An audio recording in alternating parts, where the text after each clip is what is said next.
Good day everyone, my name is Christian Ebrole and now I will discuss the last topic from Group 6 which is the challenges of repositioning. Before that, let's recap first.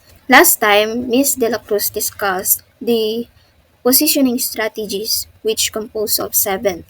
Isa na doon is yung pricing quality, meron pa yung use or application. Kapag nag-position ka ng mga strategies, hindi naman lahat is nagiging effective at tumatagal. Kapag nagre-reposition tayo ng ating produkto or services, dalawa lang naman ang dahilan nun. Una, gusto lang natin ma-improve yung ating product. Kasi nga, parang nagsasawa na tayo. Gusto natin ng kakaiba. Gusto natin na i-improve.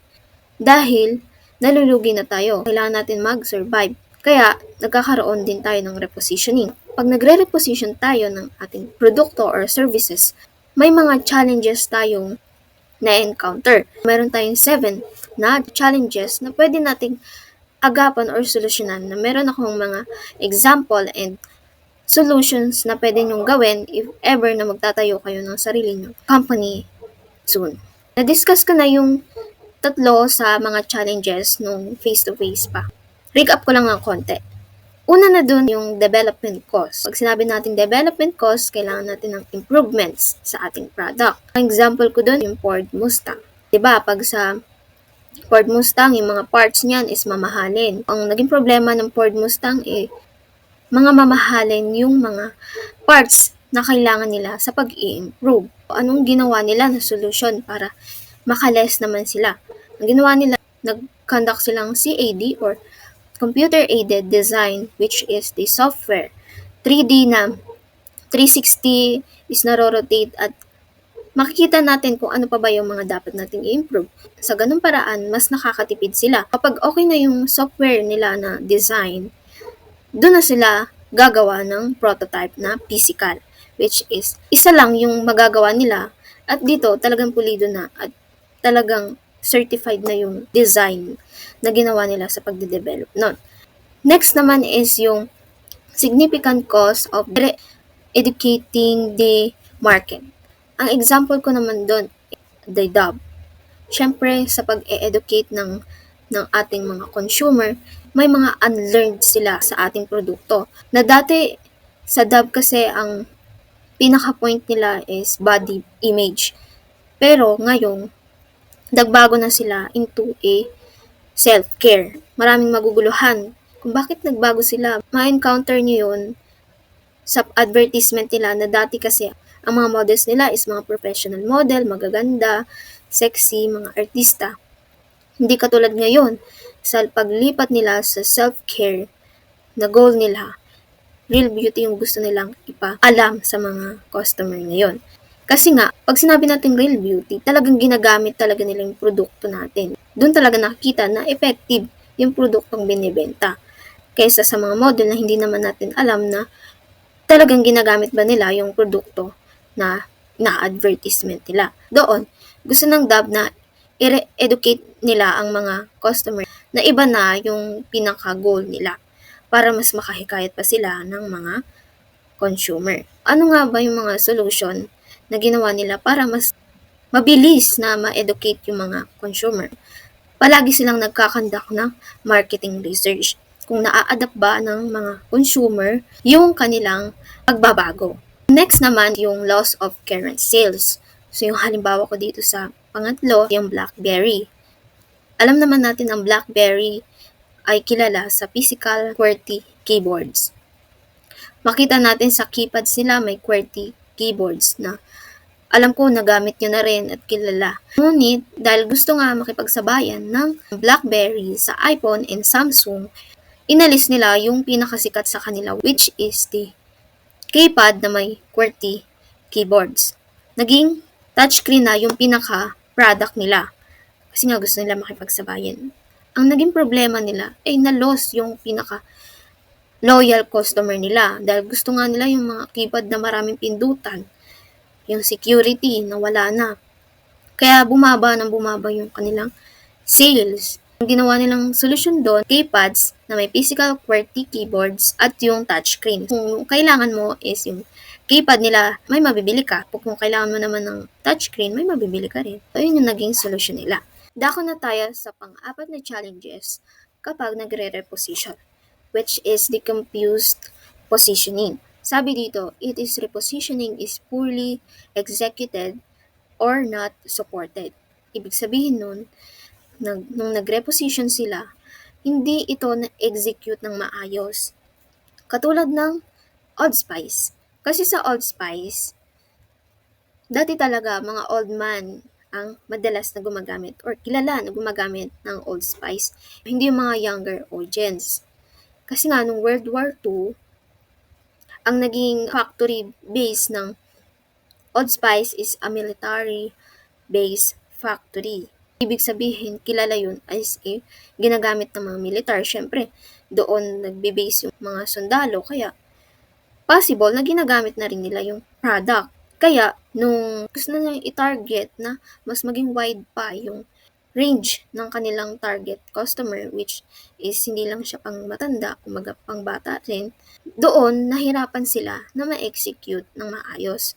Yung company, gumawa ng paraan, humingi sila ng tulong kay Wieden and Kennedy, which is the famous agency ng advertisement. Ang ginawa nila, gumawa sila ng kakaiba. Funny na nandun pa rin yung kagandahan ng katawan para andun pa rin yung balance ng pangmatanda and pangbata. Kaya doon na nila kinuha si Isaiah Mustafa na alam ko napapanood niyan kasi nakakatawa yon at una nilang pinost yon sa YouTube, hindi agad sa TV advertisement. Nung pinost nila yon sa YouTube, doon naging popular ang Old Spice na ginagamit talaga ng mga adults. Ngayon, gusto nilang i-reposition para naman magamit din or may version ng younger. Yung mga advertisement talaga nila, hindi talaga nila ma-execute ng maayos para mas makilala ng younger. Kasi iisipin ng mga younger audience na mukha na akong pang matandang amoy, ganun. Kaya naging confused talaga yung pagpaposition nila. Kaya dito, humingi ng tulong ang company sa Wieden and Kennedy agency, which is sikat na advertisement agency, para ma-survive or ma-improve nila yung kanilang product. Doon na pumasok si Isaiah Mustafa. Kinuha nila itong pinaka-main na mag-a-advertise ng Old Spice. Dito, di ba ang mga younger audience, mahilig sila sa mga funny videos, tapos, hinaluan pa nila ng malalakas, ganun, malalakas, muskulado. Isang araw pa lang, million views na ang nakuha ng advertisement nila. Dahil nga, napukaw nila yung atensyon ng mga younger audience. Alam naman natin kahit tayo, di ba? Yung mga age natin is mahilig tayo sa mga nakakatawa, ganun. Kaya naisip ng agency na kinuha nila na, what if haluan natin ng nakakatawa pero andun pa rin yung malakas, maskulado at may charismatic pa rin na effect sa mga tao. Doon, nasolusyonan na nila yung kanilang problema na naging confused yung positioning. Isa pa sa may isi-share ko sa inyo kung bakit yung tagline nila is your man, the man could smell like. Una sinasabi ni Isaiah Mustafa is ladies. Tapos may mga sinasabi na siya. Kumbaga, ladies, the man, diba? Kahit panoorin nyo, ladies lagi talaga yung binabanggit niyang una. Bakit kaya? Kasi, alam naman natin, kapag bumibili sa grocery, sa palengke, ang mga babae ang palaging nandyan at present sila lagi. At doon naman sa tagline nila na your man, the man, could smell like. Halimbawa, ikaw, as lady, idol mo si Mustafa. Gusto mo maging kaamoy ni Mustafa ang iyong asawa. Kumbaga, your man, the man. The man is Mustafa yung sinasabi. The man could smell like. Kumbaga, magiging kasing amoy ni Mustafa yung husband mo kapag bumili ka ng product nila. Kaya doon, napapaisip ka, oo nga no, idol ko siya kaya gusto ko na maging kaamoy niya. yung asawa ko, siyempre maaamoy-amoy mo yun, siyempre kasama mo yun sa bahay. So ayun, isa rin yun sa naging solusyon nila. Nag-boom na 'di ba sa YouTube. Kaya nagkaroon na rin sila sa TV. Hanggang ngayon is boom pa rin sila kasi nga nakakatawa tapos ang strong pa nung pinapakita. As in kakaiba talaga. Kaya nakakaengganyo, 'di ba? Naintindihan po ba? Yon, dako na tayo sa pang-lima. So, ang pang-lima naman natin na challenge is the decision of repositioning against a new offer. Sabi, within the company, there will be argument of the most fitting strategic approach. So, dun sa 7 na diniscuss ni Miss De La Cruz, doon nagtatalo-talo dun sa company kung ano ba yung magandang ipalit o i-improve or i-implement ng company. Katulad ng sa Dove Men Care. 'Di ba kilala naman natin ang Dove, no? Mas ginagamit ng feminine. Gusto ng iba na parte ng company na maglabas naman tayo ng panglalaki naman para lumaki-laki yung target market natin or target customer natin.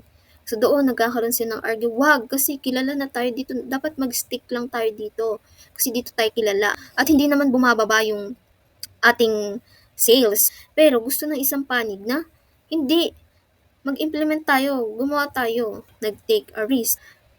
At ayun, talagang pinush talaga nila na magkaroon ng Dove Men Care. Kaya ang ginawa ng solusyon para wala nang mag-argue dun sa company nila ng Dove. Yung gagawin nilang taga-promote, gagawin nilang advertisement is yung magbo-boom talaga. Kumuha sila ng NBA player na magre-represent sa kanilang product, which is the real strength naman yung pinaka-goal nila dito sa men.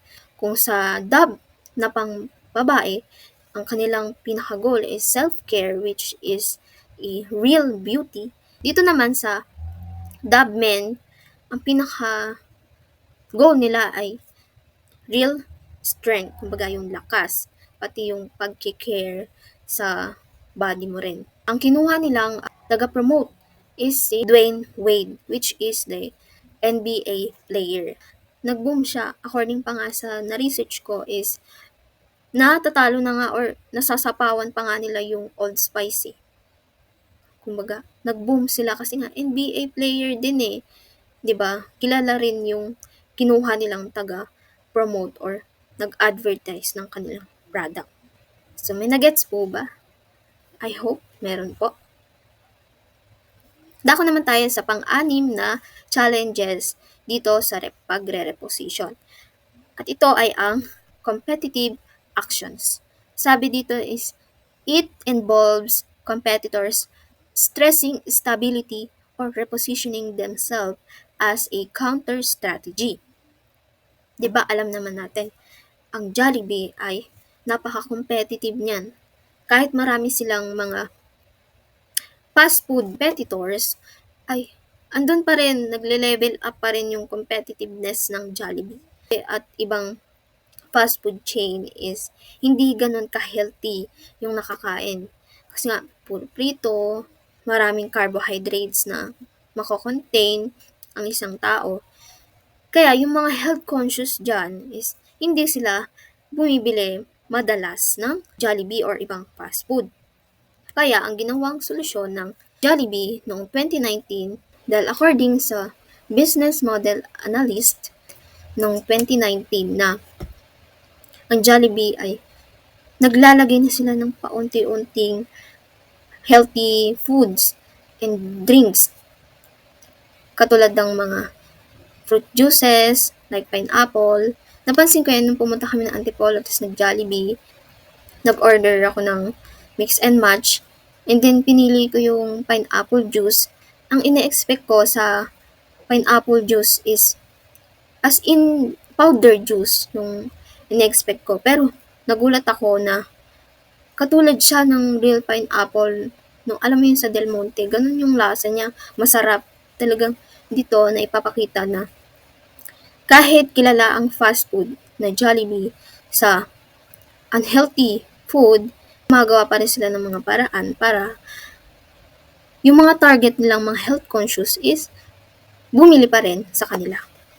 Yun yung maging solusyon nila.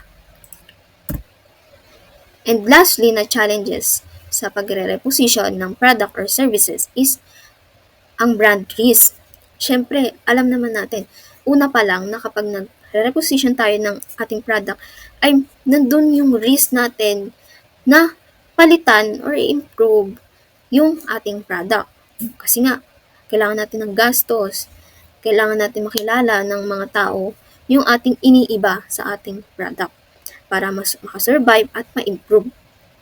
Sabi dito, it can potentially harm a brand's integrity.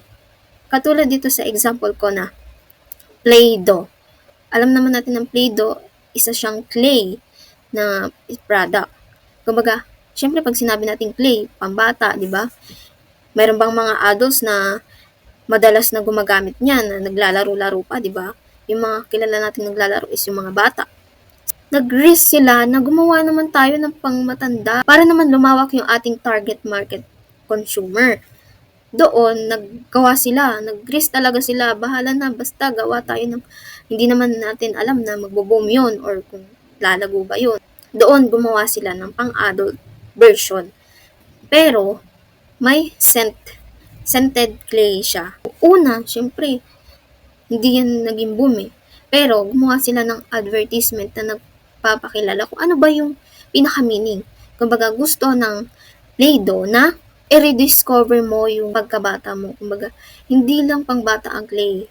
Pwede rin siyang pangmatanda para mabawasan yung mga stress natin sa buhay. Pag stress tayo as in adults, ay kung gusto natin magliwaliw minsan, pero meron tayong magagamit or mapagkakaabalahan.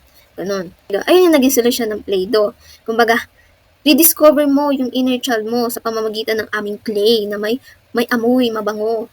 Ganun. So, ayun yung 7 na challenges ng pagre-reposition ng product. Kahit may mga challenges, syempre hindi lang naman sa product and services nagkakaroon ng challenges. Meron din naman as a person, di ba?